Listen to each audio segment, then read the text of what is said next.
Boa noite a todos. Mais uma noite de encontro com o professor Walter de Andrade. Projeto Iniciação.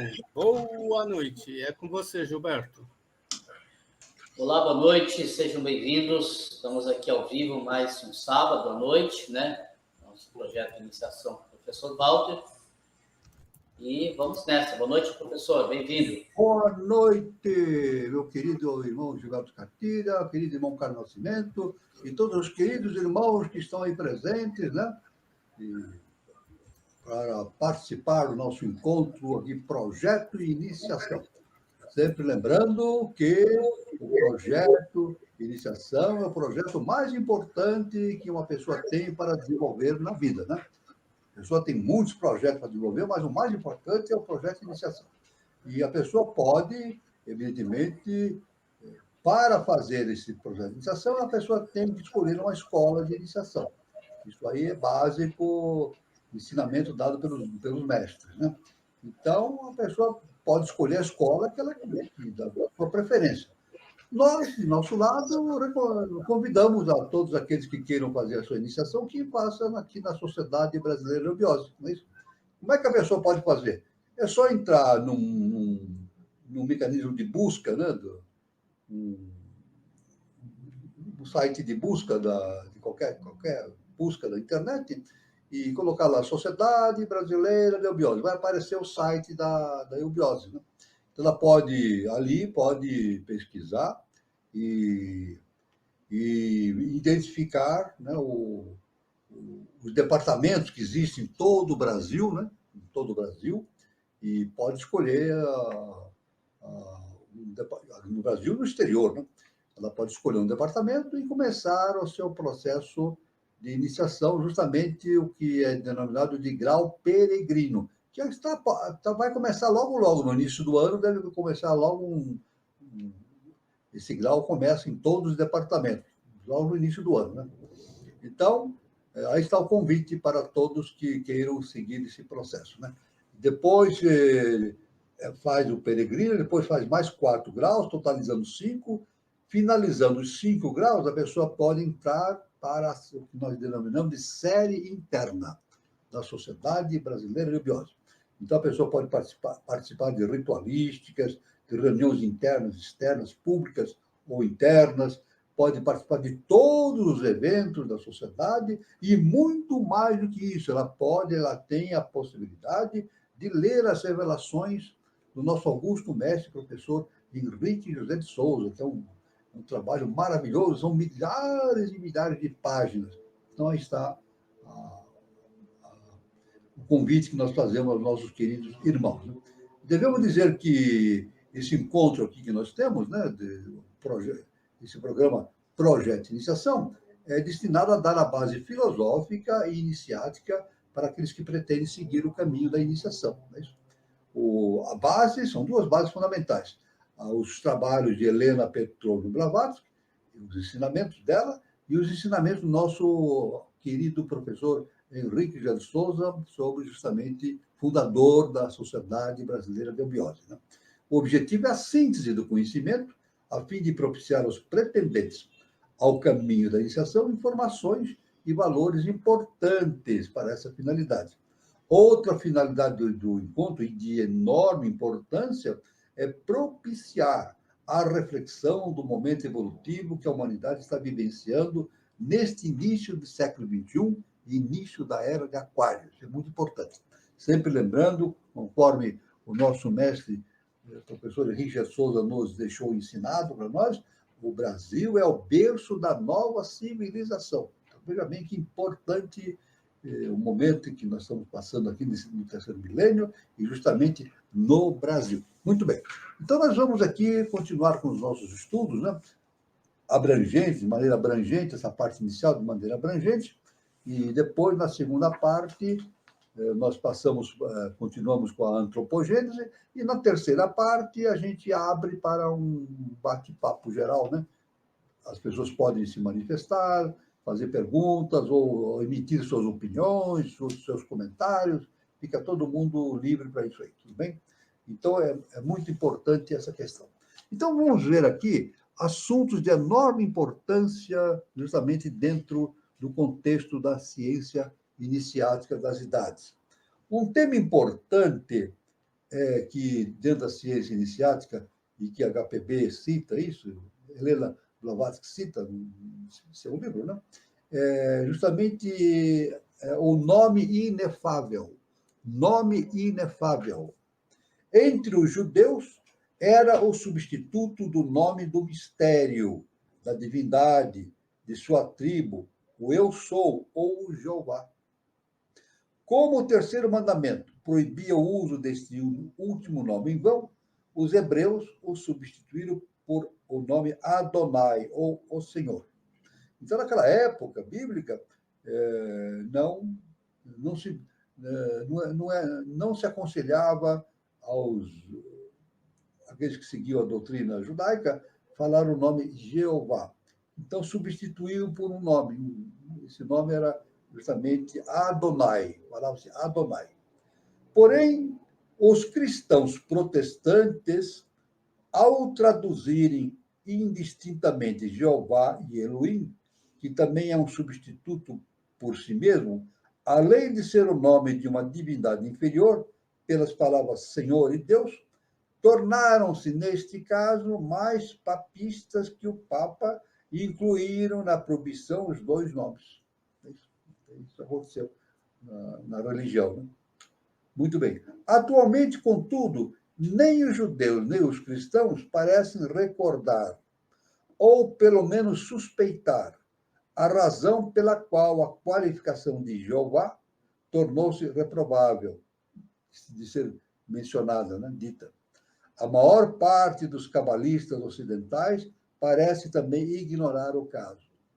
A verdade é que o nome que apresentam como inefável não é o de ignorar o caso. É isso? Então, de modo algum. É um nome impronunciável, se alguma coisa é, e isso por razões simbólicas. Em primeiro lugar, o nome inefável do verdadeiro ocultista não é nome, absolutamente, e menos ainda o de Jeová.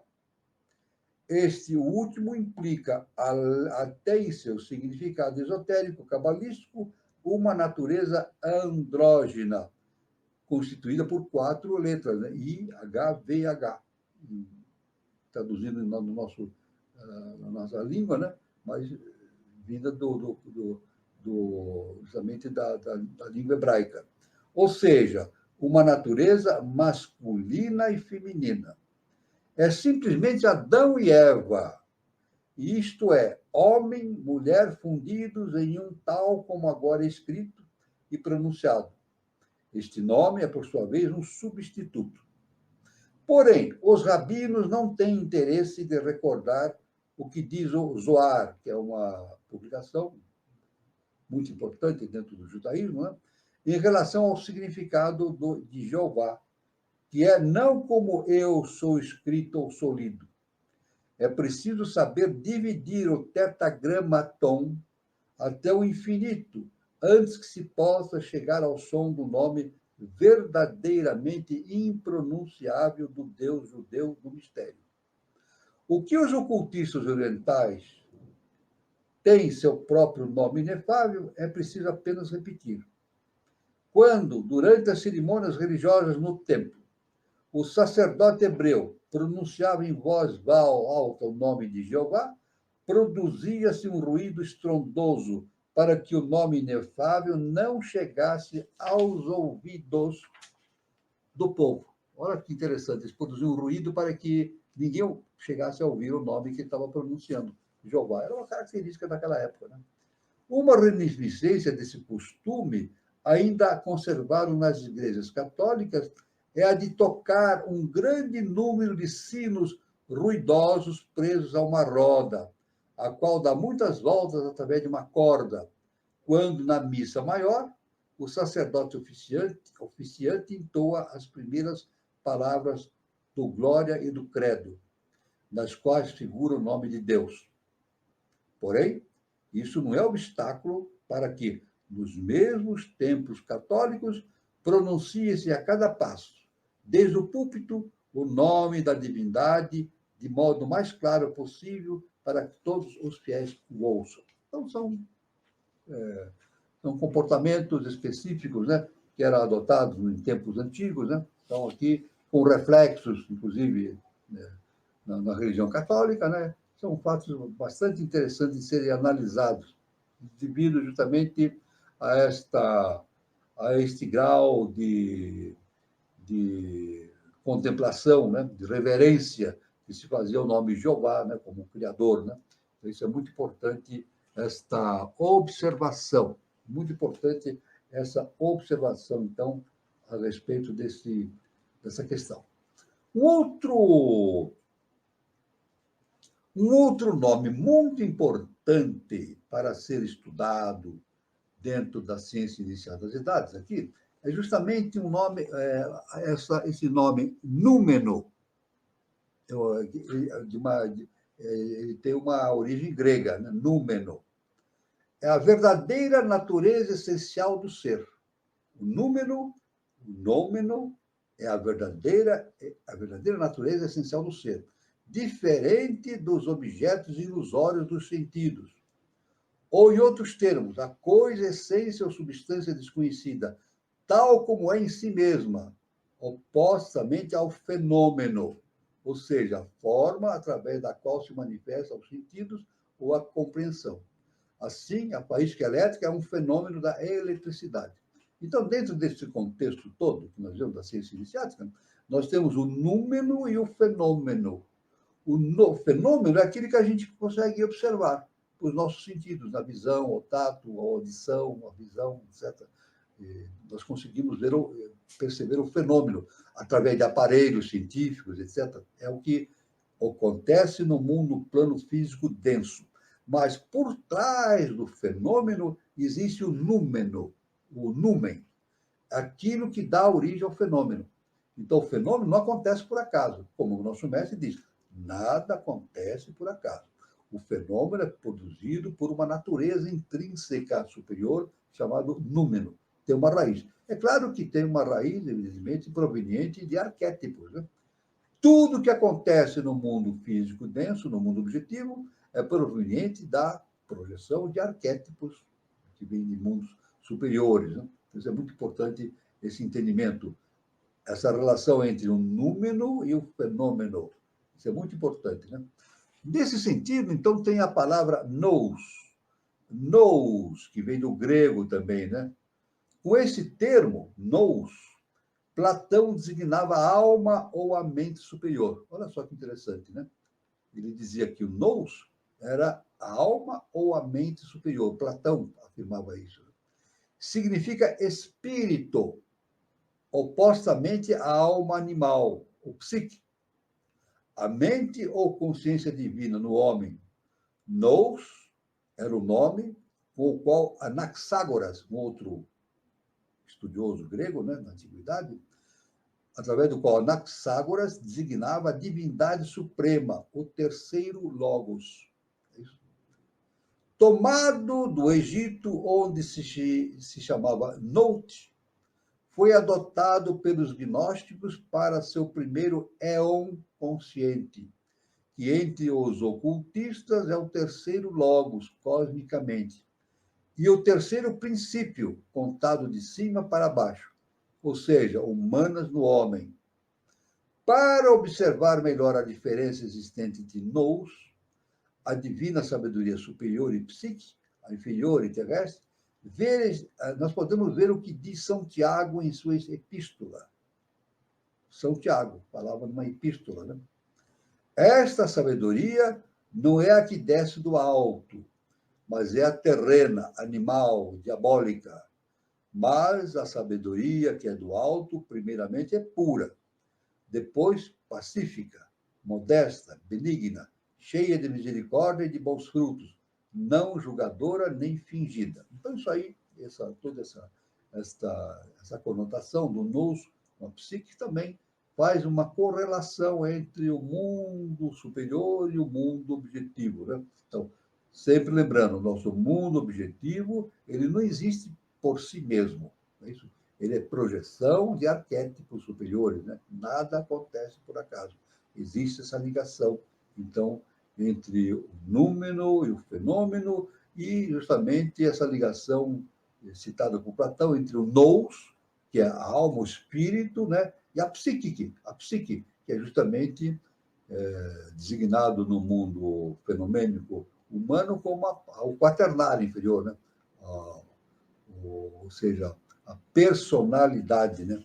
A personalidade. Então, é muito importante, então, verificar-se sempre essas relações existentes entre esses termos.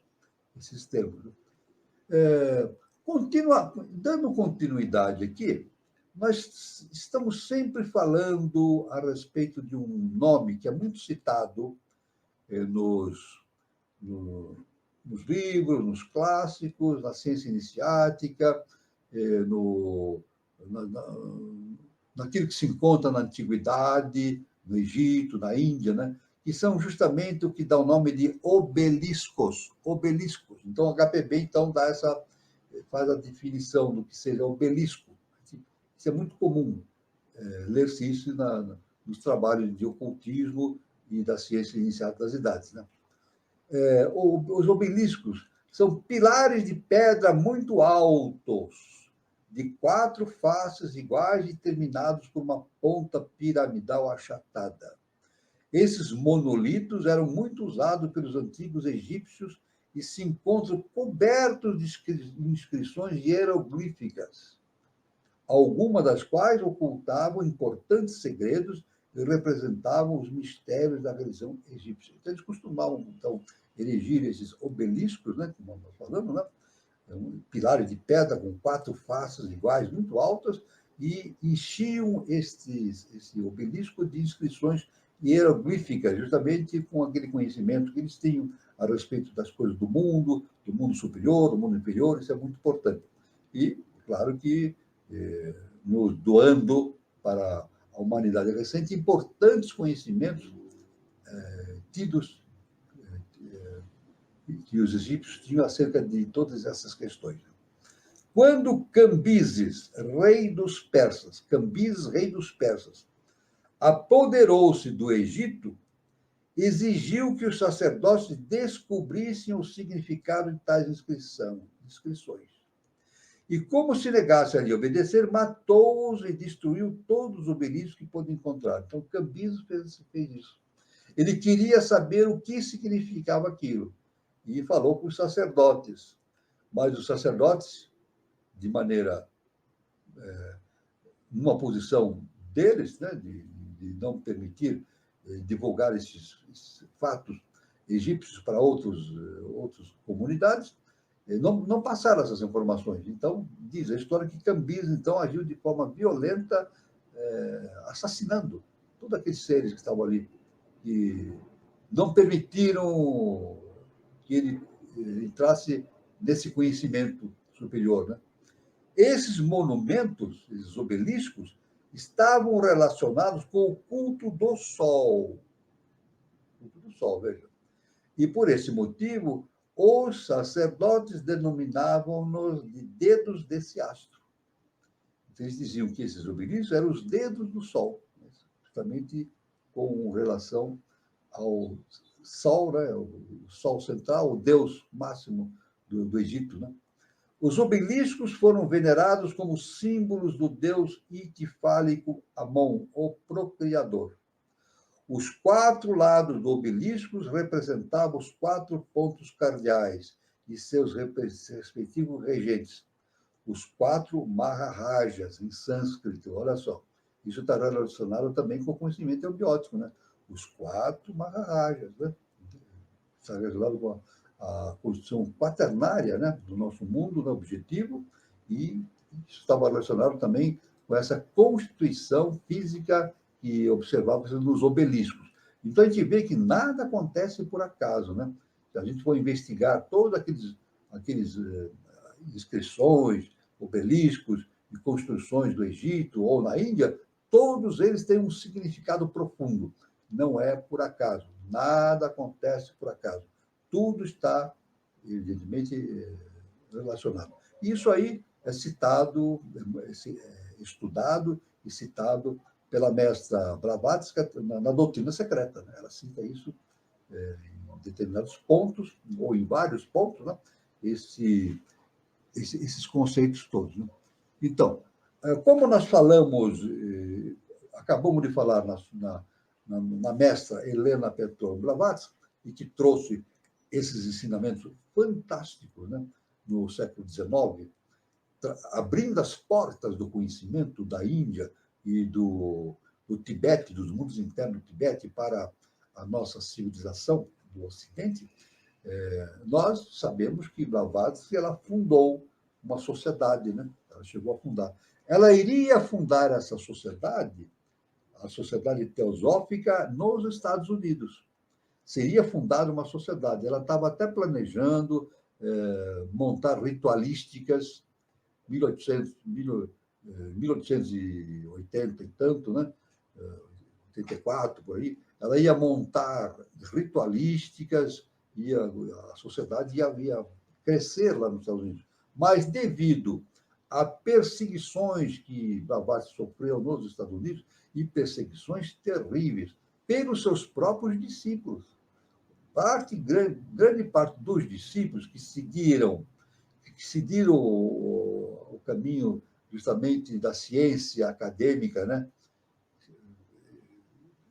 Inventaram histórias a respeito de Blavatsky, uma das coisas dizendo que ela não poderia ter tanto conhecimento porque ela não tinha uma biblioteca nem ponto de referência à mão para dispor disso. Então, muitos diziam que ela inventava as coisas.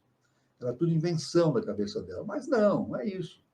Ela sempre afirmou isso, que não era ela que escrevia. Ela era veículo dos instrutores, dos mestres ascensionados, dos mestres das hierarquias superiores, e esses mestres traziam esses conhecimentos de fontes, de bibliotecas existentes fisicamente e dos mundos internos. Então, ela não precisaria ter à disposição uma biblioteca. Ela tinha à disposição a presença dos mestres que lhe traziam esses conhecimentos, né, de forma permanente, e ela construiu toda a teosofia. Tanto que a HPB, num momento de extrema dizer assim, lucidez espiritual, né, humildade, ela falou que ela disse que ela não escreveu os livros, incluindo a Doutrina Secreta. Então, ela dá uma imagem. Ela diz que todo esse conhecimento da Doutrina Secreta e de todos os livros que ela escreveu geralmente é um buquê de flores que ela juntou. Ela juntou esse buquê de flores. E o trabalho dela foi justamente dar um laço, passar uma fita e amarrar todas essas flores num buquê. Veja, de maneira bastante singela, ela falou isso, que o trabalho dela foi justamente amarrar esses conhecimentos num buquê, como se fosse um buquê de flores, e ela deu, então, o laço nesse buquê. Então, é importante. Mas ela fundou a Sociedade Teosófica, não nos Estados Unidos, mas em Adyar, na Índia. Ela mudou-se para a Índia, em Adyar, e lá ela fundou a sociedade. E de lá, então, de Adyar, a Sociedade Teosófica expandiu-se pelo mundo inteiro. Até hoje, todos os departamentos, as sociedades existentes em todo o ponto do planeta estão relacionados com a sede central, justamente em Adyar, na Índia. Mas o que queremos falar de maneira bastante concreta, direta, é justamente ver os objetivos da Sociedade Teosófica, né? Isso aí a partir do conhecimento dos ensinamentos da Helena Petrovna Blavatsky. Veja só que interessante, né? O primeiro objetivo era formar um núcleo de fraternidade universal da humanidade, sem distinção de raça, credo, sexo, casta ou cor. Tudo bem? Sem distinção nenhuma de países, de sexo, de casta, de pensamentos. É um pensamento universalista, né? Um núcleo de fraternidade universal na humanidade.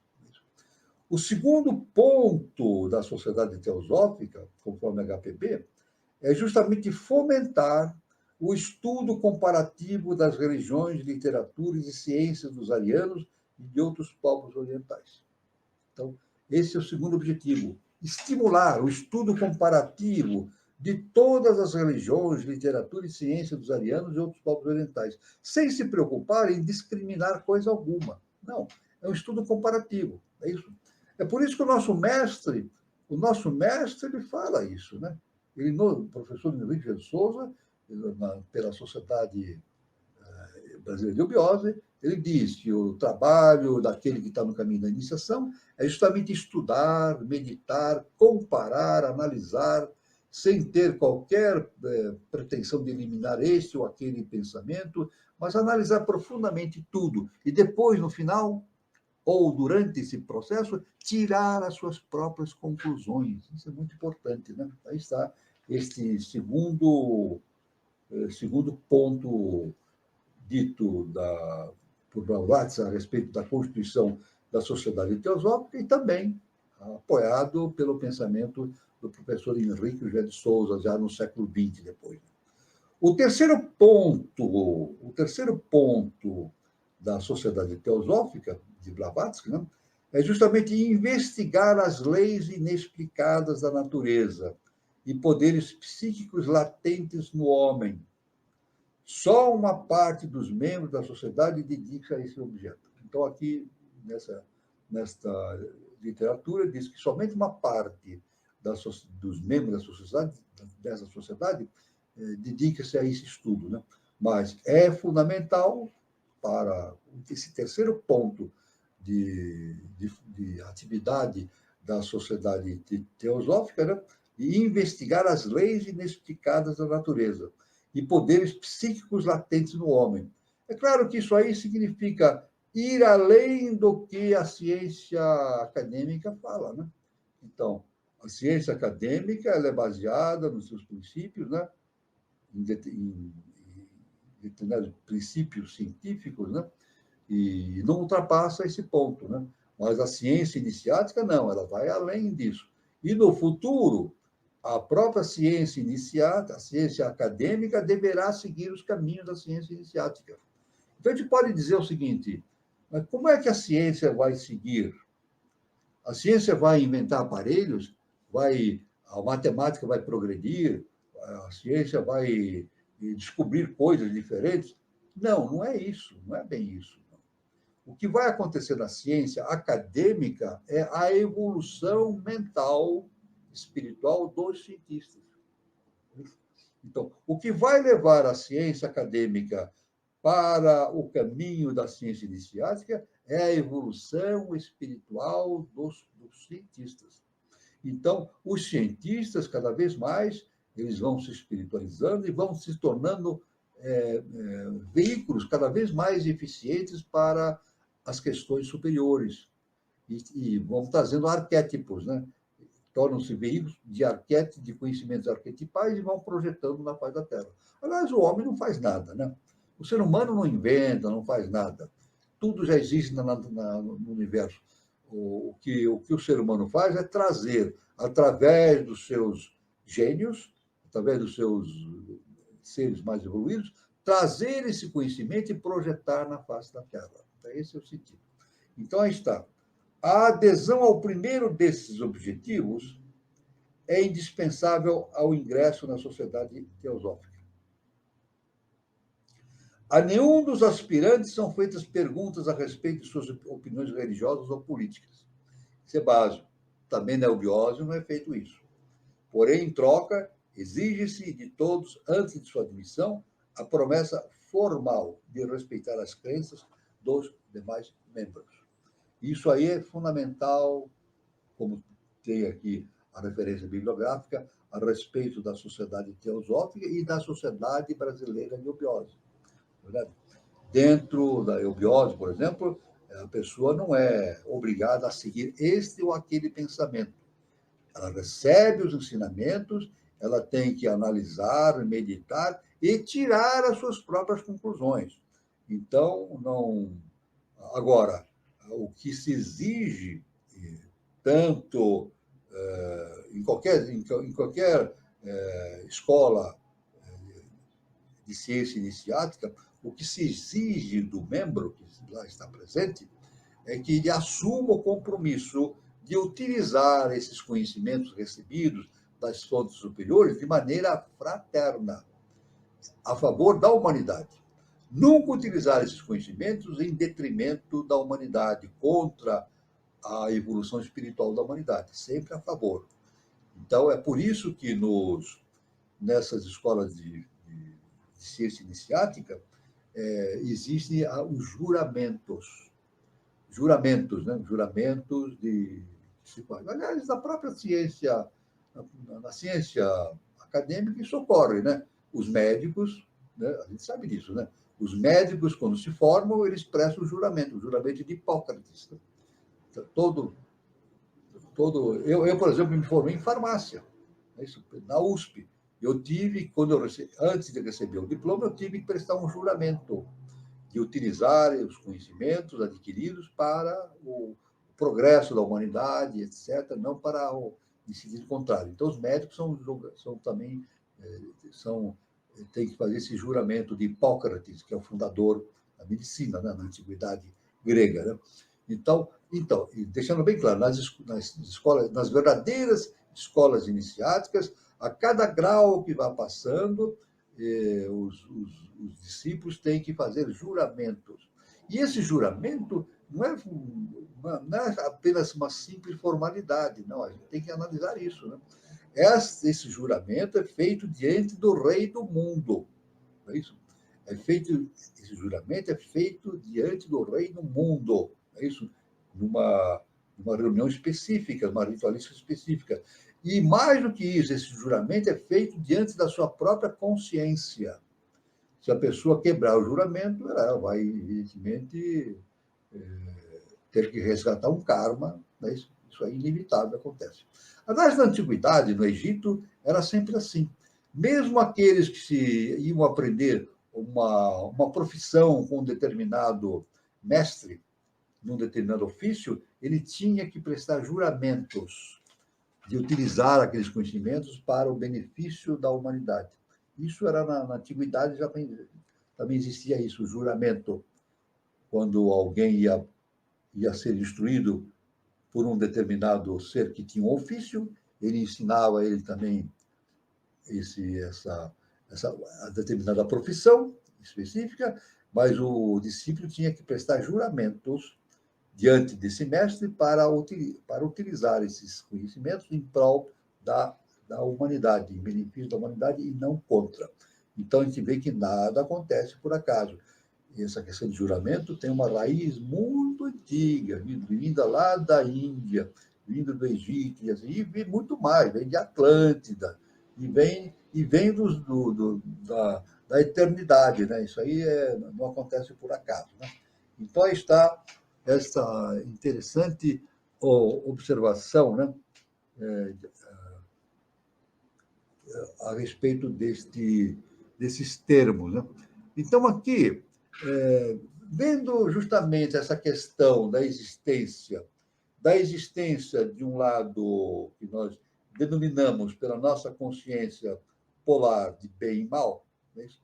Nós imaginamos, né, que existe a obscuridade ou trevas. É justamente o que a HPB, Helena Blavatsky, discorre a esse respeito num determinado momento. Né?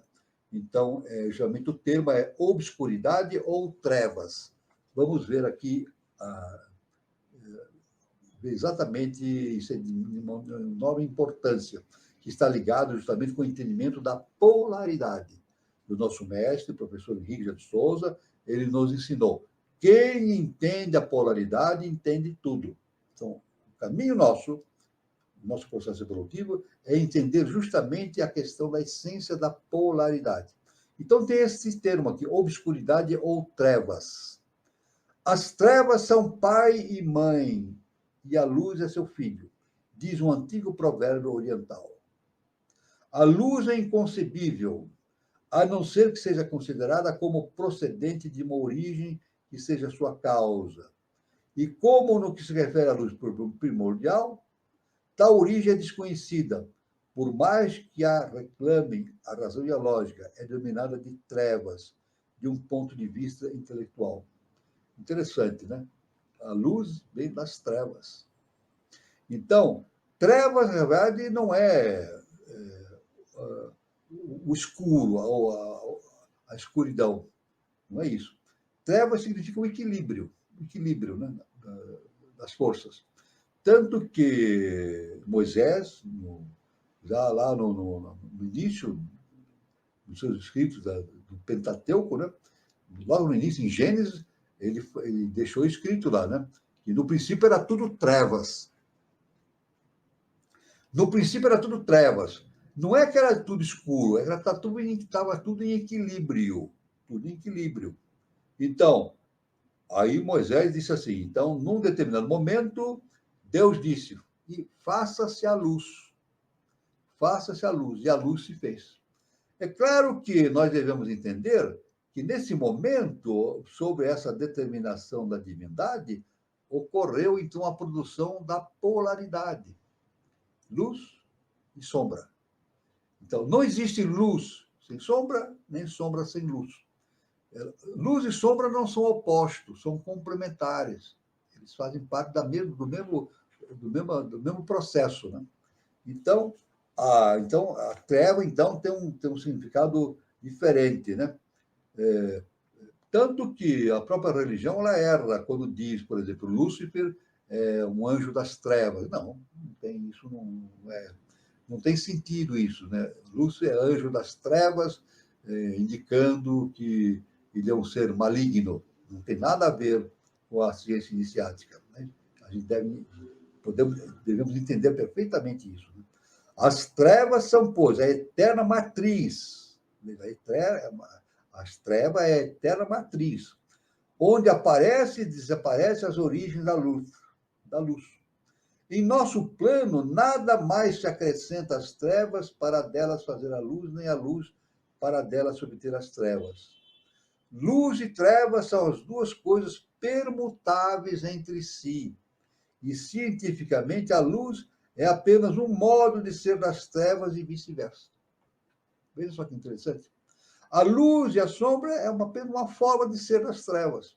Porque surge a polaridade, então surge a luz e as sombras, que não são opostos, são complementares, fazem parte do mesmo processo, né? Contudo, ambas são fenômeno do mesmo númeno, fenômeno do mesmo númeno, ou seja, aquilo que está por trás do fenômeno, no âmago do fenômeno, né? Repetindo, contudo, ambas, luz e sombra, são fenômeno do mesmo númeno, aquilo que está por trás do fenômeno, que é a obscuridade absoluta para a inteligência científica.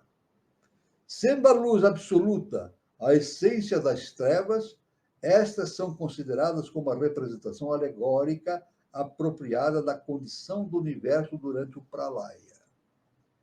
Segundo as doutrinas Rosacruzes, luz e trevas são idênticas entre si, sendo apenas diferenciáveis na mente humana. Então, na verdade, a luz é proveniente das trevas. É isso? Somente na mente humana que é feita esta diferenciação, é isso? Porque a mente humana trabalha dentro da polaridade. É isso? Agora, é claro que o caminho da mente humana, da inteligência humana, é justamente superar esse plano da polaridade e entender justamente a essência do fenômeno da polaridade, né? Tanto que, quando o indivíduo torna-se um adepto, ele já não está mais sujeito às injunções, às imposições da polaridade. Ele já superou isso, tornando-se um ser super-humano, um ser ascensionado, né? Ora, então, a sombra e a luz são diferenciados na mente humana. E no conceito de um estudioso chamado Flood, as trevas adotaram a iluminação a fim de se tornarem visíveis. Então, tudo é originado das trevas. Tudo, no princípio, eram as trevas. Como expressa o Gênesis, a luz foi criada das trevas. Veja bem, Gênesis, né? A luz foi criada das trevas. e as trevas estavam sobre a face do abismo. Olha só, que importante. Gênesis, né, de Moisés. A luz absoluta é a obscuridade absoluta e vice-versa. Na realidade, não há nenhuma luz nem trevas nos reinos da verdade. Nenhuma nem outra existem por si mesma, pois cada uma delas tem que ser engendrada e criada a partir da outra para chegar à existência. Olha só que importante. Como entender a polaridade é entender tudo. Então, não existe essa oposição entre luz e treva. Elas fazem parte do mesmo processo. O mesmo processo. E são origiнаdas das trevas, que no princípio era tudo trevas. Dito no próprio Moisés, em seu Gênesis, né? Então, muito importante. Esses conhecimentos são importantíssimos para abrir os nossos caminhos em direção do conhecimento superior, além do segundo trono, da caixa, da mãe divina, né? Esse é o nosso caminho, nosso objetivo é esse. E, inevitavelmente, todos chegarão lá. Todos chegarão ao estado de adepto, ou seja, o estado de ser super-humano. E daí, de adepto, o caminho não para por aí. Então, o adepto passa a ser um ser subdivino, depois passa a ser divino e voltando, como Jesus diz, à casa do Pai. Então, é a volta à casa do Pai. Então, veja bem como isso tudo tem um conhecimento muito grandioso, muito importante, né? Agora, tudo isso é baseado nesse conceito fundamental que o nosso mestre, professor Richard Souza, nos deixou. Ele disse que a grande conquista do discípulo é entender a polaridade, justamente porque quem entende a polaridade entende tudo. Isso é muito importante, né? Muito bem, isso é muito importante, então, essa questão desses pontos, esses pontos importantes a respeito desses assuntos transcendentais. É claro que tudo isso que nós estamos falando é estudado pela ciência iniciática das idades. E, de maneira genérica, fala-se isso com o termo de ocultismo. Então, diz assim, aquele que se dedica a esse estudo, esses estudos profundos, ligados justamente à execução do projeto de iniciação, é denominado um ocultista. O ocultismo realmente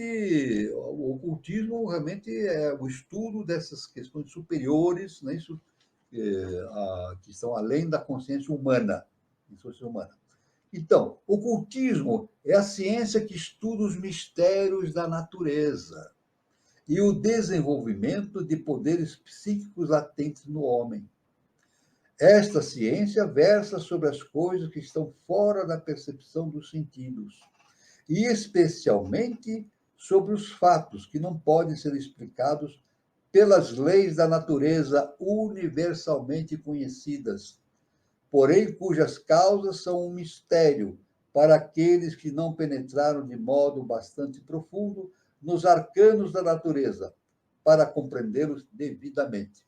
Então, aqueles que não entram nos arcanos da natureza, né, justamente no processo superior, né, esses protótipos superiores, não conseguem entender esse mecanismo. Né?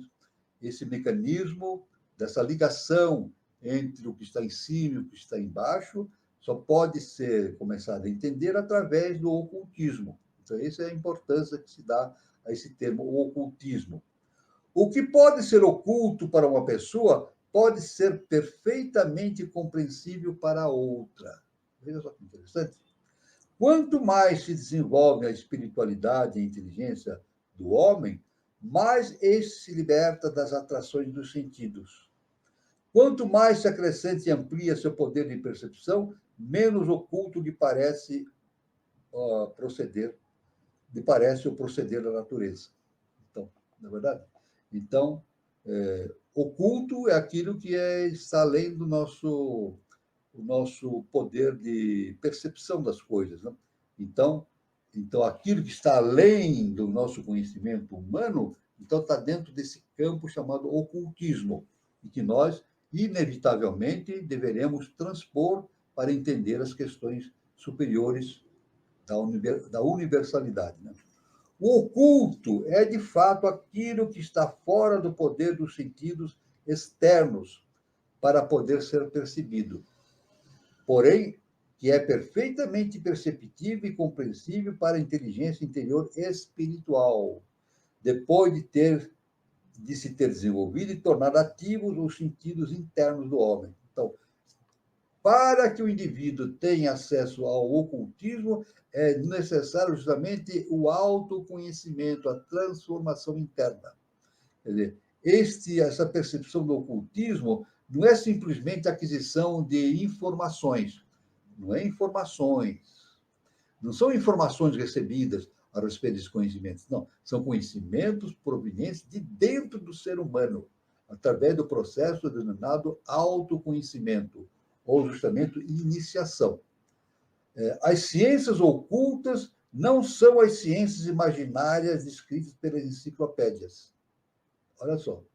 São ciências reais, verdadeiras e muito perigosas nas mãos daquele que não faz delas o devido uso. Então, o ocultismo, veja bem, o ocultismo é algo extraordinário, mas muito perigoso se ficar na mão de quem não tem qualidade espiritual para fazer o devido uso.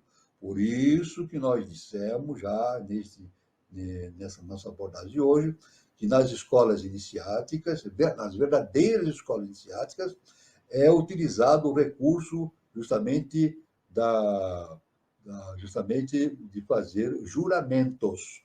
Juramentos perante si mesmo, perante a divindade que existe dentro de si, de utilizar esses conhecimentos ocultos para o benefício do próximo e da humanidade. Isso é muito importante. Ensinam as forças e influências secretas das coisas da natureza, desenvolvendo poderes ocultos latentes no homem, graças aos quais dão a este enormes vantagens sobre os mortais ignorantes. Então, aquele que tem desenvolvido em si esses poderes ocultos, ele tem um poder enorme acerca dos mortais, dos outros mortais que estão ao seu redor. Então, ele torna-se realmente um ser diferenciado. O ocultismo dos nossos sentidos, o ocultismo ocupa-se com o estudo dos mundos superfísicos, que, como tais, escapa à observação dos nossos sentidos comuns. Então, pelo ocultismo, estudamos mundos superfísicos, hiperfísicos, superiores, que escapam aos nossos sentidos comuns. Revela ao iniciado a natureza tal como é na realidade, e não tal como se acostuma julgar pelas aparências. A estuda não apenas os fenômenos físicos, mas cuja origem nos é desconhecida, mas também aqueles que escapam aos nossos sentidos físicos, mas que podem ser compreendidos e interpretados devidamente por nosso sentido interno. Então, autoconhecimento. Finalmente, o ocultismo considera a vida que se manifesta através das formas, enquanto que a ciência física considera tão somente a aparência exterior. Então, a ciência comum, a ciência acadêmica, ela considera a aparência exterior das coisas. O ocultismo não. Justamente considera as questões internas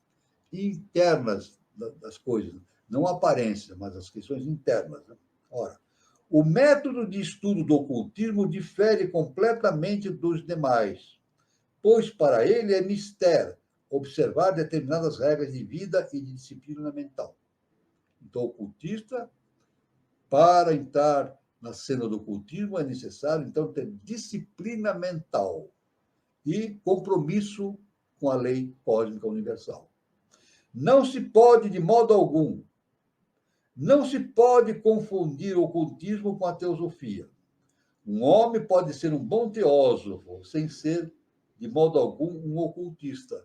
Olha só que importante, hein?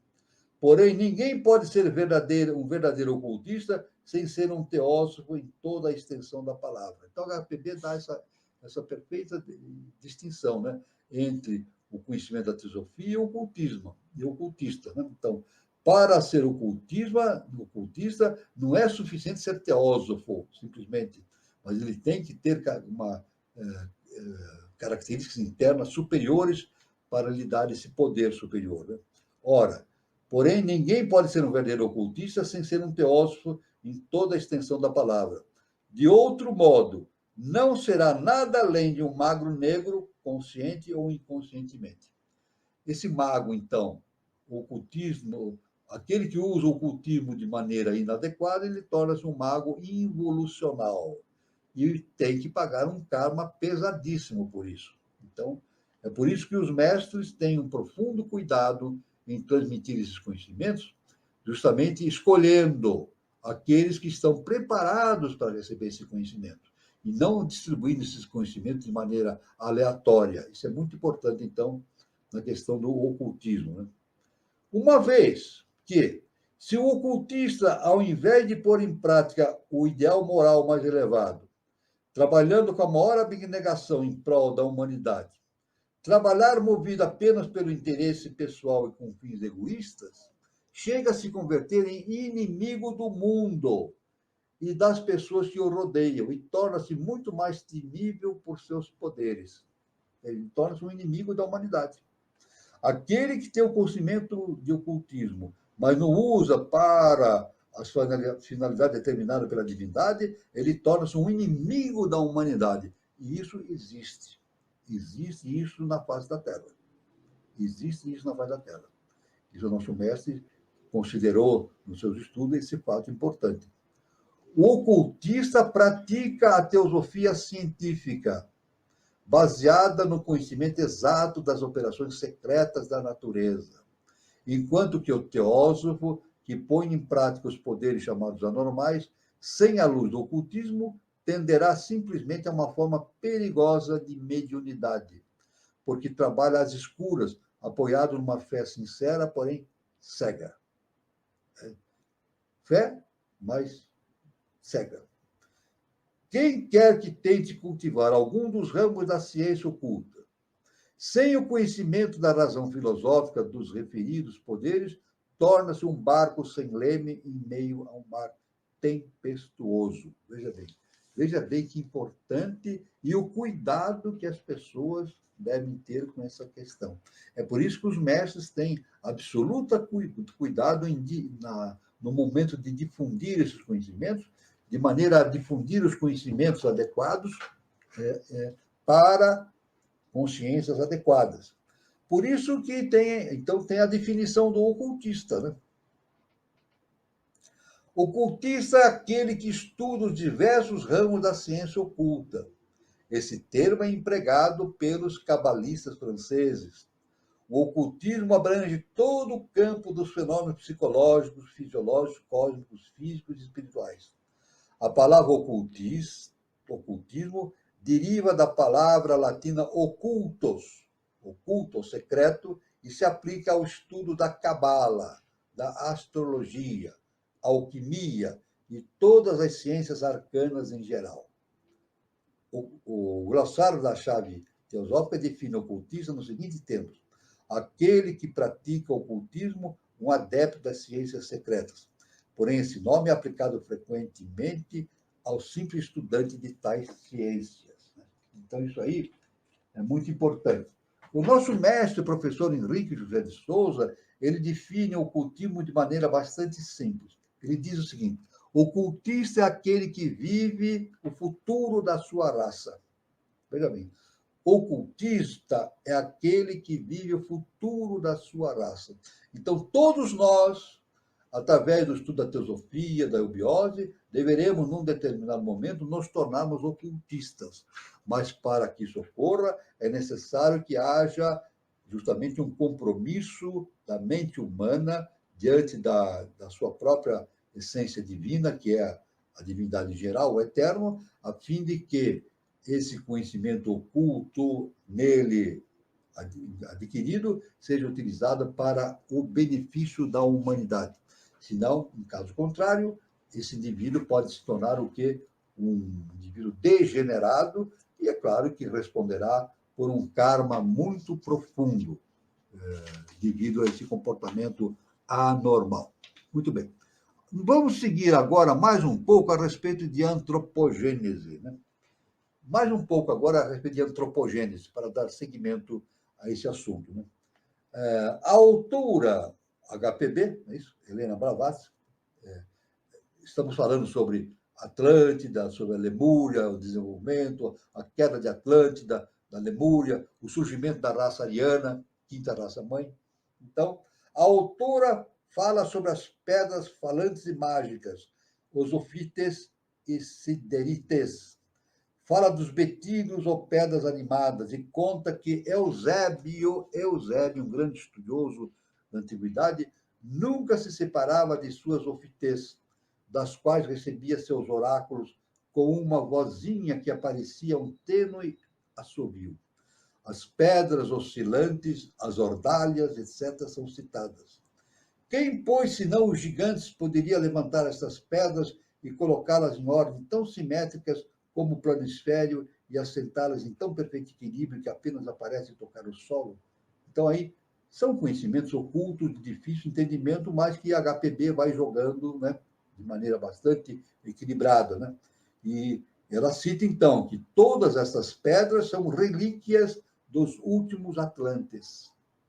Relata um estudioso chamado William Tuck, conforme Blavatsky, né, especulando sobre os enormes blocos de granito espalhados sobre a Rússia meridional e a Sibéria, que não havia rochas nem montanhas nas imediações, e que devem ter sido trazidas de imensas montanhas nas imediações e distâncias por esforços prodigiosos. Charton fala de um exemplar dessas rochas na Irlanda, cuja origem ele atribui à África. Há também uma tradição irlandesa que atribui a origem dessas pedras circulares a um bruxo que as trouxe da África. Então, é claro que a gente vê nessa abordagem da antropogênese, né, e mesmo nessas construções gigantescas da antiguidade, sempre a ciência moderna tem enormes dúvidas de como enormes pedras foram transportadas para lugares onde não existiam essas pedras, né? Inclusive no Egito, né? As pedras das pirâmides, de onde vieram essas pedras? De onde foram retiradas? Né? Como foram transportadas?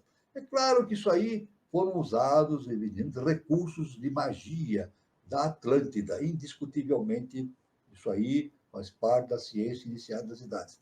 Todos esses monumentos da antiguidade são referidos como produzidos através da utilização destes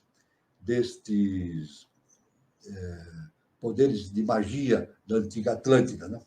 Quando a quinta raça ainda estava em sua infância, o dilúvio alcançou a quarta raça gigante, não por causa da sua perversidade, mas pela lei cíclica natural, porque tudo sob o sol nasce, vive, envelhece e morre.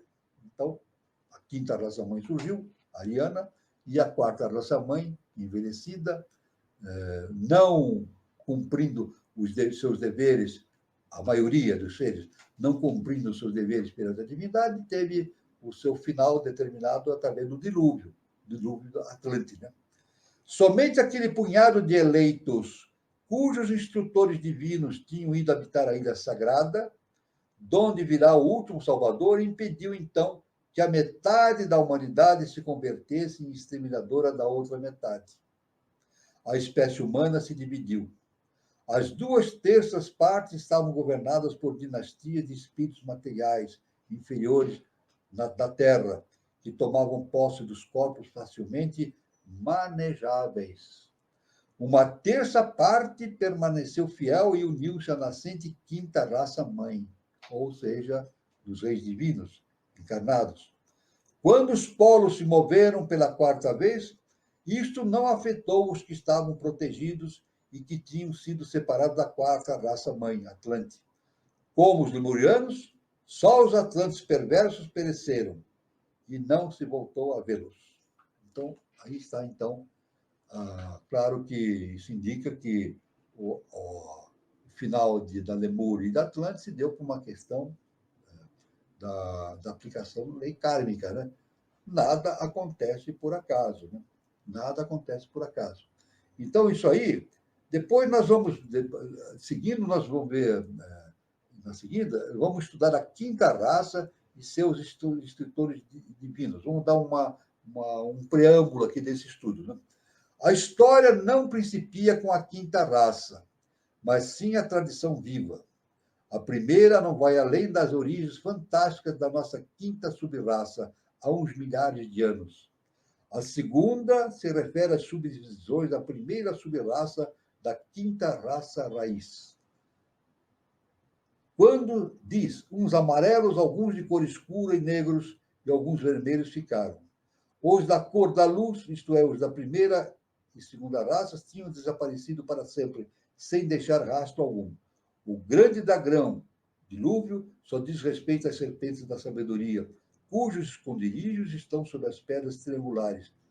Pirâmides. Olha só, novamente, a ciência iniciática dando uma relação das pirâmides com justamente as serpentes da sabedoria e com a sabedoria dos grandes mestres ascensionados da Atlântida, que trouxeram o seu conhecimento em direção do Egito, né? Isso significa que os adeptos e sábios moram em habitações subterrâneas, geralmente sob construções piramidais existentes nos 4 cantos do mundo.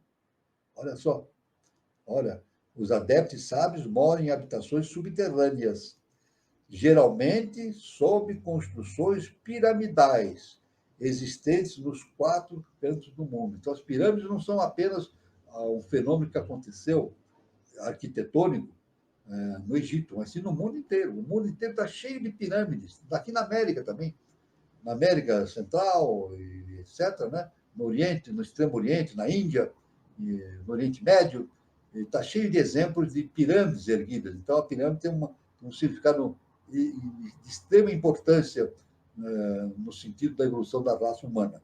As serpentes da sabedoria conservaram bem seus anais e a história da evolução humana traçada no céu como nos muros subterrâneos. Então, aqui nós vamos encerrando aqui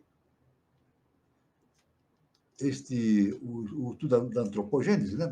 mais uma sequência do estudo da antropogênese, e no encontro seguinte nós vamos dar andamento, prosseguimento, tanto nos estudos fundamentais desses significados todos da ciência iniciática, como também na evolução da espécie humana rumo à nova civilização, cujo berço é aqui no Brasil, né? O Brasil é o berço da nova civilização. Então, eu passo a palavra aqui para os nossos irmãos Gilberto Catira e Carlos Nascimento, para dar início agora à terceira parte do nosso encontro, justamente troca de ideias, troca de informações, perguntas, e etc, etc. Muito bom, professor. O senhor mesclou muita informação interessante sobre antropogênese e tudo mais, e eu já vou passar para as perguntas, porque tem bastante coisa aqui, muitas perguntas. Você tem alguma consideração, Gilberto? Não, Carlos, vamos direto aí para as perguntas. A gente complementa depois se faltar alguma coisa.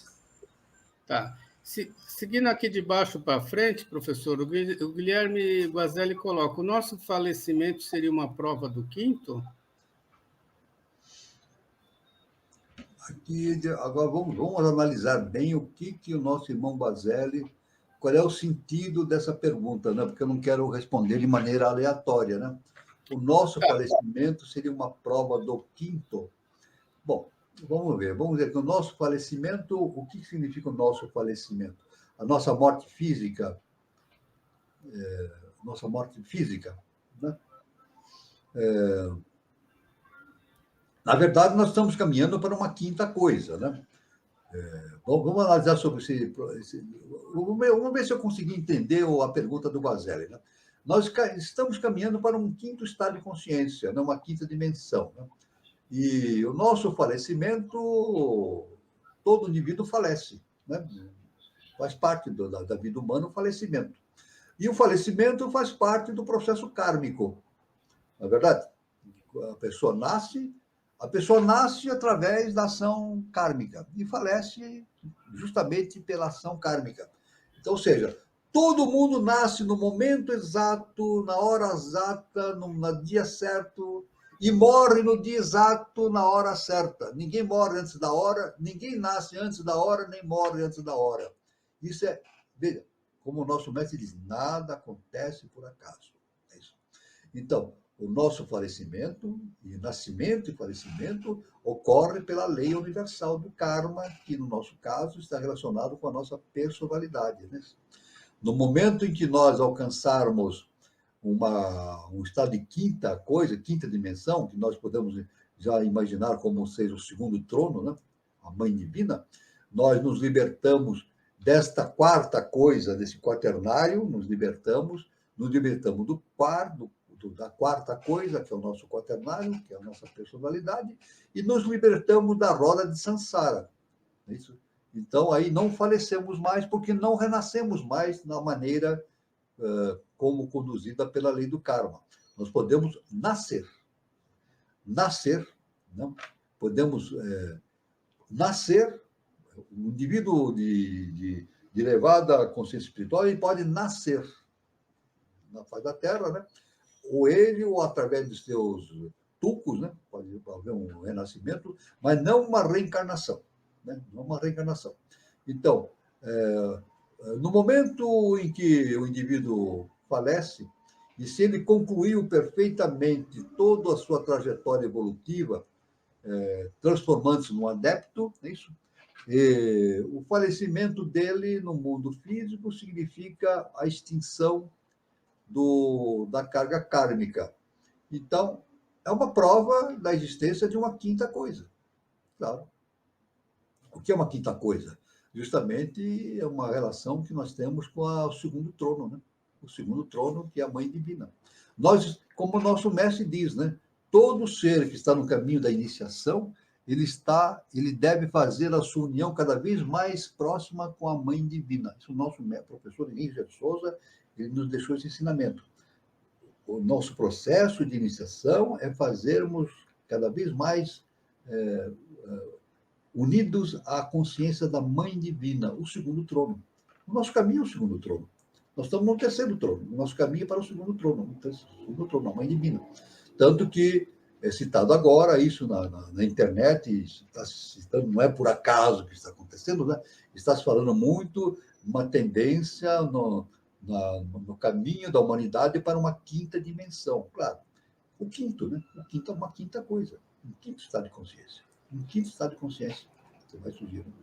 E isso aí, uma quinta coisa, nós estamos numa quarta cadeia evolucional, passaremos por uma quinta cadeia evolucional, justamente num campo de quinta essência, né?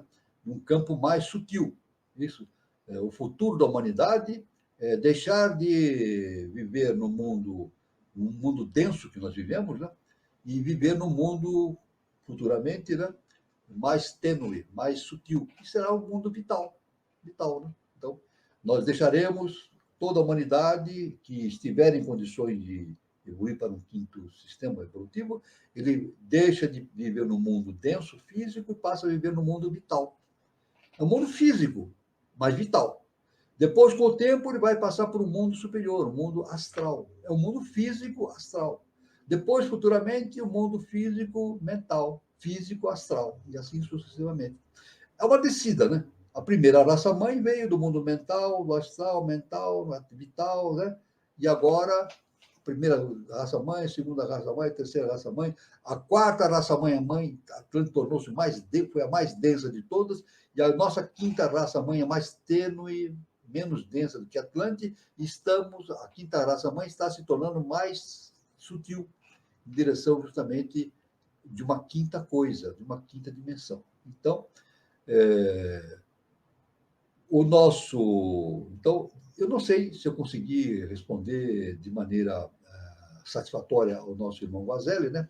De acordo com... Eu tentei interpretar da melhor maneira como eu pude entender esse posicionamento do nosso irmão Vazelli. Agora, então, é claro que evidentemente, o ser humano vai deixar de falecer no futuro, né? Porque, exterminando a lei do karma, extingue-se, para ele, extingue-se a lei, a reencarnação. Ele não vai mais reencarnar, né? Então, esse negócio de nascer e morrer fica no passado. Ele não vai passar pelo processo da reencarnação. Então, é isso que eu entendo a pergunta do Guazelli, né? A inexistência do falecimento do ser humano, superando a lei do karma, o liga justamente à existência de um quinto estado de consciência, a mãe divina, e o que é dito, uma quinta dimensão que está se determinando, está se mostrando à nossa frente. É o que eu posso falar para o nosso irmão Guazelli. Espero que tenha correspondido ao que o nosso irmão Guazelli perguntou. Tá, eu vou colocar uma pergunta do Neuri Francisco Morandi. Com relação à polaridade, o período da gestação seria trevas e o nascimento luz? Veja bem, com relação à polaridade, trevas é o princípio de tudo. É como Moisés falou, né? No princípio, tudo era trevas. Agora, veja bem, é muito difícil para nós, seres humanos, entendermos isso, porque está além da polaridade. É muito difícil entender trevas. Né? Treva no sentido iniciático. Não treva no sentido de escuridão. Não é treva no sentido de escuridão. É treva no sentido de equilíbrio, de não polaridade. Então, Deus, ele emergindo, a sua vontade emergindo das trevas, ele disse, faça-se a luz. Então, a luz proveio das trevas, conforme a determinação de Deus. Só que não foi somente a luz que nasceu, a luz e a sombra. Então, esse processo de manifestação do mundo objetivo deu-se através da separação, da distinção entre luz e sombra. Então, o nascimento da luz e o nascimento da sombra, que são provenientes de uma fonte inesgotável, uma fonte superior, né, que a gente não consegue entender, que em Gênesis é chamado de trevas. Né? O nosso mestre, ele nos dá um ensinamento que quando a vibração torna-se tão intensa, o caminho evolucional do ser humano, de todos, é o caminho vibracional. A vibração vai se tornando cada vez mais intensa. E num determinado plano universal, a vibração torna-se tão intensa que tudo parece estar parado. Isso o nosso mestre nos ensinou. É difícil de entender isso, né? É difícil de entender.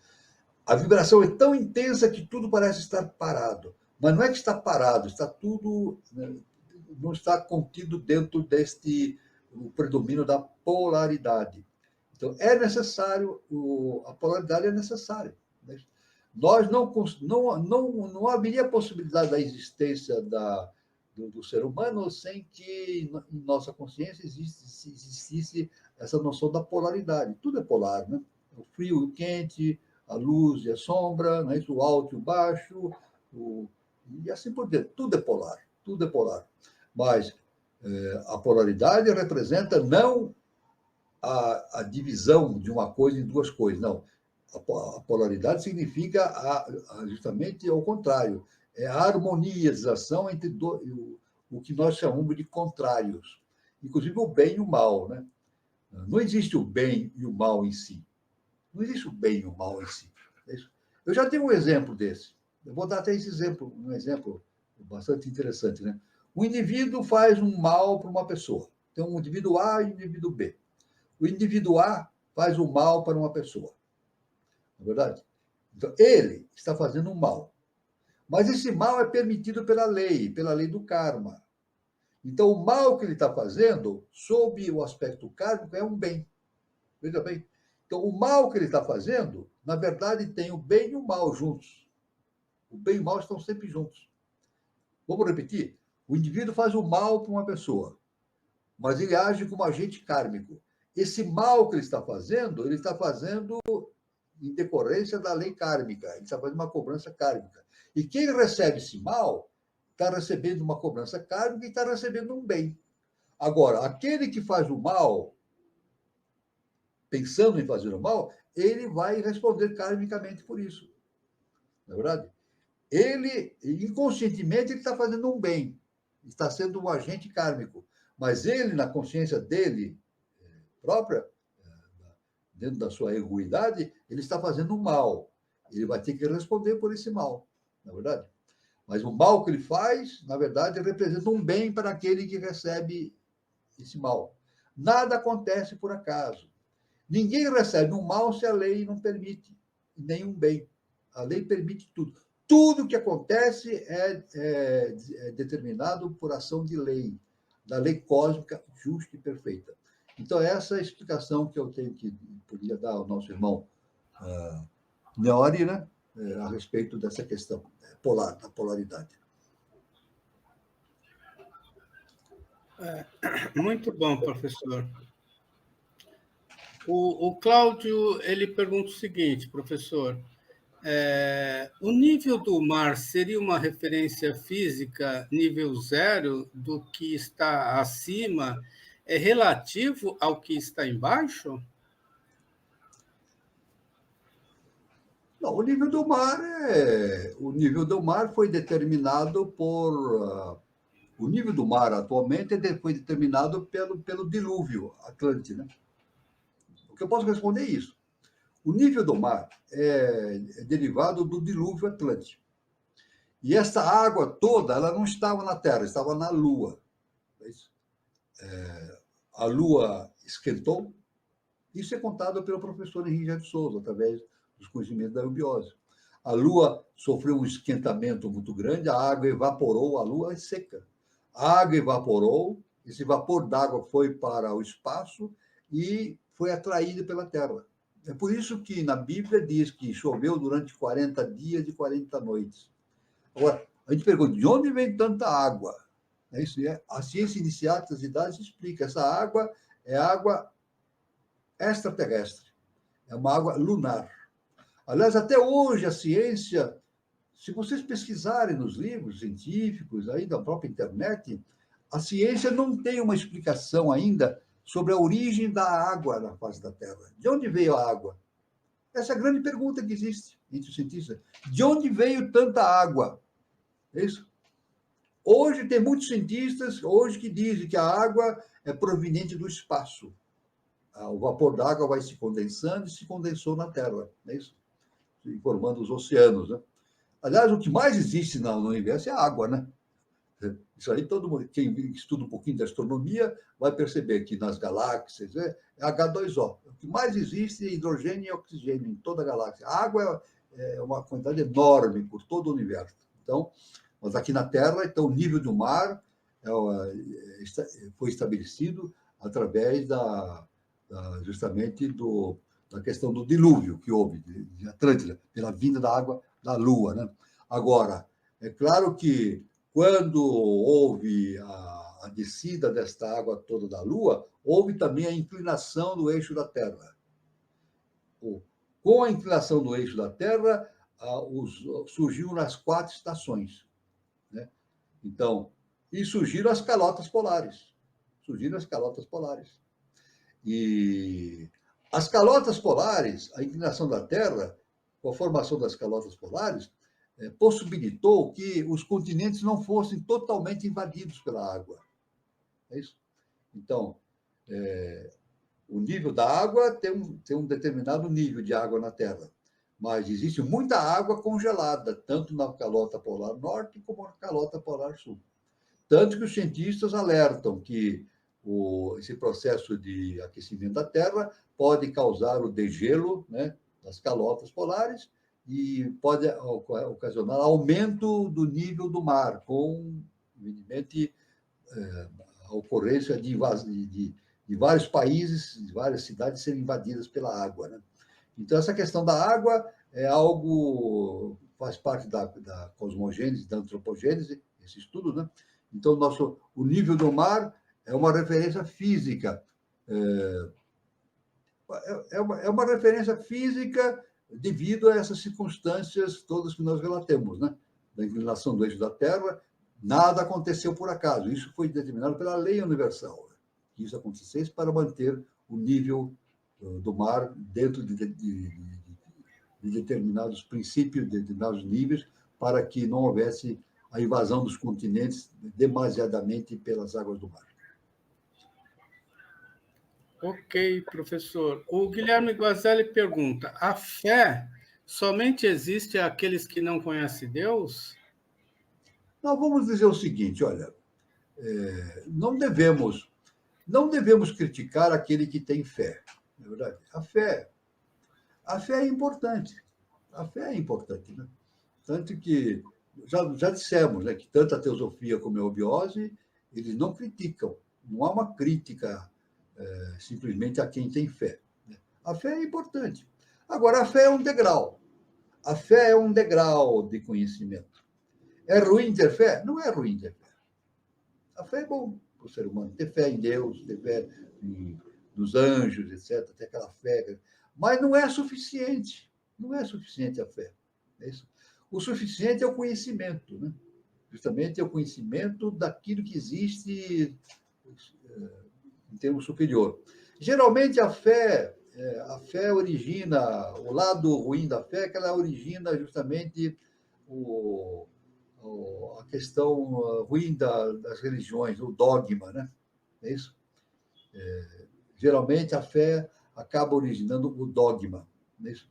Então, não é suficiente, veja bem, não é suficiente, a fé não é ruim, é bom. Agora, não é suficiente ter fé. A fé é um caminho. O suficiente é o conhecimento. Como Jesus falou, conhece a ti mesmo e conhece a ti mesmo, né? Conhece a verdade vos libertará. Conhecer a verdade e ter a libertação que a verdade nos possibilita não é ter fé, simplesmente. É muito mais que fé, é autoconhecimento. Então, aí está aqueles que... a fé existe... O nosso irmão Guilherme falou, a fé existe aqueles que não conhecem Deus, né? Ora, se nós, relatando o que Jesus falou, né? Conhecereis a verdade e a verdade vos libertará. Na verdade, conhecer a verdade é conhecer o Deus que existe dentro de nós. E conhecer o Deus que existe dentro de nós é nos libertarmos de nós mesmos.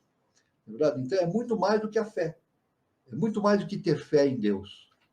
Na verdade, é muito mais do que ter fé em Deus. É conhecer Deus. Muito mais do que ter fé em Deus, é muito mais importante, é conhecer a divindade que existe dentro de nós. Então, são gradações. Então, não estamos criticando a fé. A fé é importante, é um estágio. A fé é um estágio característico da evolução espiritual do indivíduo.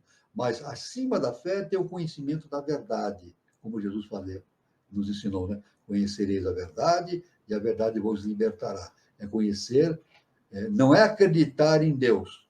Veja bem, não é simplesmente ter fé e acreditar em Deus. É conhecer Deus. É diferente. Não é acreditar somente em Deus. É conhecer Deus. Conhecer o Deus que existe dentro de nós. Autoconhecimento. A questão toda não é ter fé em Deus. É conhecer o Deus que existe dentro de nós. Significa autoconhecimento. Muito bom, professor. O Guilherme também pergunta: HPB chegou a fazer transposição hiperbólica? Eu não sei o que o nosso irmão Guazelli, qual é a referência que o Guazelli fala sobre transposição hiperbólica. Eu não sei responder ao nosso irmão Guazelli a que ele está se referindo, né? Agora, uma coisa eu posso dizer, seja o que for, depois o Guazelli pode nos dar informações o que ele entende por transposição hiperbólica, né? Mas uma coisa eu posso dizer, a HPB ela produziu muitos fenômenos antes dela se dedicar a publicar os livros, né, os livros que ela publicou, né? Ela reunia as pessoas e fazia prodígios. Né? Uma vez um dos prodígios que ela fez foi numa reunião, ela pediu a alguém para levantar um móvel que tinha, um móvel pequeno que tinha em cima, tinha no palco, né? Veio uma pessoa e levantou aquele móvel. Depois ela fez um prodígio e pediu para aquela pessoa vir levantar o móvel novamente. A pessoa não conseguiu levantar o móvel, porque o móvel estava muito mais pesado. Muito mais pesado. Então, ela conseguiu, através dessa ação de magia, né? Tornar aquele móvel muito mais pesado do que ele era realmente. E ela tinha processos, antes de escrever livro, ela tinha processos mediúnicos também. Isso é citado, isso na história dela, né? Não estou inventando. Ela tinha processos mediúnicos. Mas isso tudo foi passando na vida dela. Ela fez prodígios, ela fazia prodígios, como o nosso mestre também fazia, né? O nosso mestre, no início da sua pregação, da ciência iniciática, né? No século XX, ele fazia demonstrações de levitação, de desmaterialização, e as pessoas ficavam encantadas, juntava gente para ver o nosso mestre fazendo esses prodígios. Mas depois o nosso mestre deixou de fazer esses prodígios e começou a falar de filosofia. Então, aquela multidão que estava ali reunida para ver os prodígios, espalhou-se, sumiu. Ficou. Quando o nosso mestre começou a falar de filosofia, ficou, eu não sei quanto, mas talvez 15, 20 pessoas ali. Mas o suficiente para dar início ao trabalho iniciático que o nosso mestre trouxe para o ser humano, né? Então, as pessoas são muito ligadas à questão de prodígios, de fenômenos, né, etc, etc. Mas isso aí é apenas uma coisa figurativa, que não tem importância iniciática, fazer prodígios, né? Ou como o ser humano diz, fazer milagres. Isso não tem importância iniciática. A importância iniciática é o autoconhecimento. Eu não sei. Então, nosso irmão Guazelli Neto, transposição hiperfísica, eu não sei o que ela diz. Realmente eu não consigo definir o que o Guazelli quer dizer com transposição hiperfísica. O que é incorporação dela em outro ser? Não sei. Não sei responder, baseado nessa definição que o Guazelli aponta, né?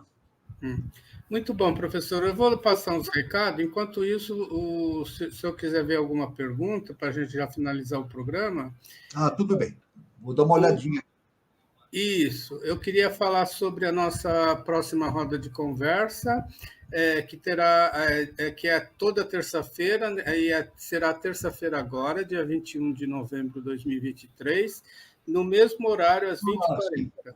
Isso. E o tema dessa nossa próxima roda de conversa... O Guazelli agora já tem a resposta dele. Tá. O nosso tema de conversa será Astrologia Mundial, Previsões para 2024, Brasil e Mundo. E quem falará sobre o tema é o nosso querido Gilberto Catira, né, que ele é astrólogo, e ele está residindo agora em Vila Rica, Mato Grosso. Ele abordará a seguinte questão: 2024 será regido por Saturno, com final e início de ciclos que propiciam desafios ao Brasil e ao mundo. Compreender as tendências é chave para melhorar e aproveitar este iminente ano. E o tema é muito interessante, e a gente precisa prestigiar o nosso querido Gilberto Catira, e os moderadores serão Eduardo Nunes e Daniela Troncoso.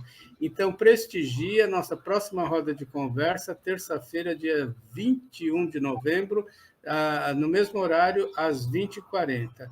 Eu também queria falar sobre o Espaço Shakti Nova Era, que é um centro de terapias holística, Espaço Shakti Nova Era, que tem a sua matriz lá na cidade de São Lourenço, sul de Minas Gerais. Quem estiver passando por São Lourenço, faça uma visita, o endereço está aí, Praça Helena Jefferson de Souza 38, anexo 1. E nós temos filiais em Brasília, no departamento da Eubiose de Brasília, e 2 endereços aqui em São Paulo, no departamento do Sumaré e no departamento de Santana. Para mais informações, vocês podem acessar por WhatsApp, o prefixo é 35, que é de São Lourenço, e o telefone é 997566874. E no Instagram, @Shakti Nova Era. Oi, professor, o senhor falou alguma coisa? Pois é, o Guazelli agora me deu uma indicação mais próxima daquilo que quer dizer. Ele falou transposição hiperfísica, ou seja, transpor parede, ele pôs parede. Eu acho que agora eu entendi. Se ela conseguia atravessar paredes. Agora sim, agora o Guazelli, eu estou entendendo o que o Guazelli quer. Eu vou citar, isso não é invenção minha, né? Isso aí está no livro Raízes do Oculto, de Henry Steele Olcott, que foi companheiro de HPB. No livro existe uma descrição em que ele viu, lá em Nova York, HPB entrou no quarto dela, ou entrou numa sala, e depois o Henry Steele Olcott entrou nessa sala atrás dela e não a encontrou mais. Né? Então, ela sumiu. Isso o Olcott contou no livro dela, que é como se ela tivesse se desintegrado. Né? Com certeza houve alguma transposição dela pela parede, com os mestres, ou levaram-na para os mundos internos. Ela teve nos mundos internos. Né? Então, isso aí é uma transposição física. Né? Podemos chamar isso de uma transposição. Sair do mundo físico denso e ir para mundos internos.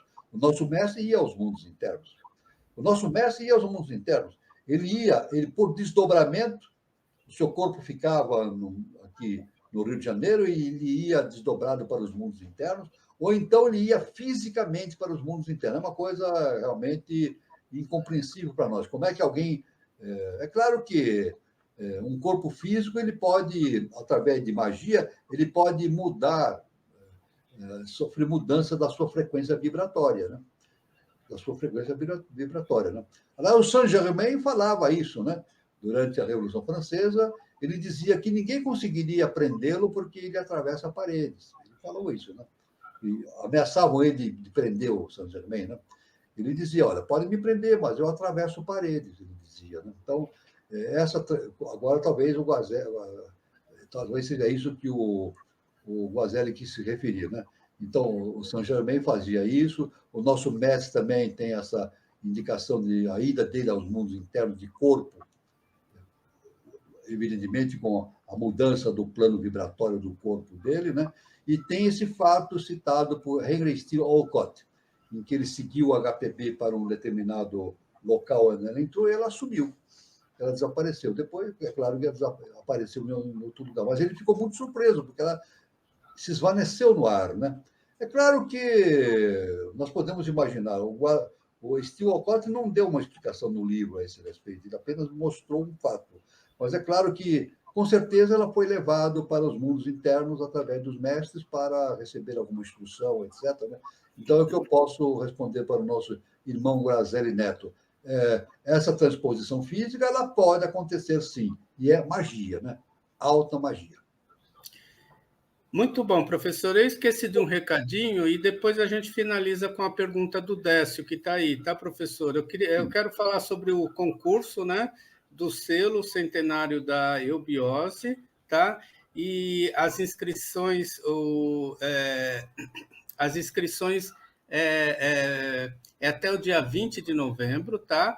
Então, Sociedade Brasileira de Eubiose convida a todos a um concurso de selo comemorativo do centenário da fundação da Sociedade Brasileira de Eubiose, que acontecerá em 2024. Então, o período das inscrições estão quase encerrando, né? Porque começou em 17 de setembro e vai até agora, dia 20 de novembro, tá? Então, faça suas inscrições, baixe o regulamento pelo Sátiva Evento 2024. Concurso Selo Centenário da Eubiose. Inscrição é pelo Sátiva 2024 e já está quase encerrando, 20 de novembro. Regulamento no Sátiva, tá? Então, o recadinho está dado, o recadinho é esse. E eu queria colocar, então, professor, a pergunta do Décio. Vamos ver se dá tempo de responder. O Décio Oliveira pergunta, professor, se há um governo oculto no mundo e um esforço em conduzir a humanidade a um novo estado de consciência, é possível tudo sair errado e sucumbirmos em um desastre nuclear? Bom, vamos analisar então. Todos pensam nessa possibilidade, né? Uma guerra atômica. Né? Já tivemos essa possibilidade durante a Guerra Fria, né? Nos anos 70, né? Os países se antagonizando, né? Com poderes nucleares muito importantes, né? Em um período de uma conflagração nuclear, né? Agora, analisando o aspecto atual, vou analisar o aspecto atual. O nosso mestre fala do ano 3005. Ele diz que no ano 3005 vai começar uma nova civilização. Isso indica que, do meu ponto de vista, analisando o que o mestre fala, isso, de fato, afasta a possibilidade de uma guerra nuclear no mundo. Eu, particularmente, não acredito em uma guerra nuclear. Não acredito. Porque o governo oculto do mundo, a divindade, ela está tomando outras providências relativamente a esse esforço, a esse caminho. Né? O que está havendo no mundo é o seguinte: está havendo o degredo, o exílio de seres que não estão no quinto sistema para o quarto sistema. Isso o nosso mestre deixou bem claro. Ele fala da nova civilização. E ele diz, numa revelação, quem não estiver preparado para a nova civilização não reencarna mais na Terra. E hoje nós vemos muitas informações circulando pela internet, e são informações bastante claras, né? Provindas de autores bastante interessantes, né?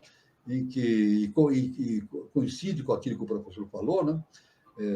Na verdade, o planeta Terra está passando por um estado de quinta dimensão. Quem não está em vibração com a quinta dimensão, fica na Terra. Quem não está em vibração com a quinta dimensão, está em vibração de quarta dimensão e terceira dimensão, vai para mundos ocultos. Mundos ocultos não, mundos inferiores, mundos primitivos. Né? Agora, a gente pergunta, quem vai e quem fica? Não sei. A lei que vai decidir. É isso. Para onde eu vou? Não sei. A lei que vai decidir para onde é que eu vou. É isso. Às vezes a pessoa pensa assim, o Walter está falando, ele está pensando que ele vai para a quinta dimensão. Eu não sei nada. Quem sabe é a divindade. A divindade sabe quem vai e quem fica. Agora, então eu não acho provável uma guerra nuclear. Aliás, o próprio Chico Xavier ele falava isso na década de 60, né? Que se não houvesse, uma das revelações que o Chico Xavier deixou, né? Que se não houvesse uma guerra nuclear nos próximos 50 anos, a Terra passaria por uma grande transformação vibratória rumo a um novo estado de consciência. O próprio Chico também falava isso, através das suas revelações, famoso também.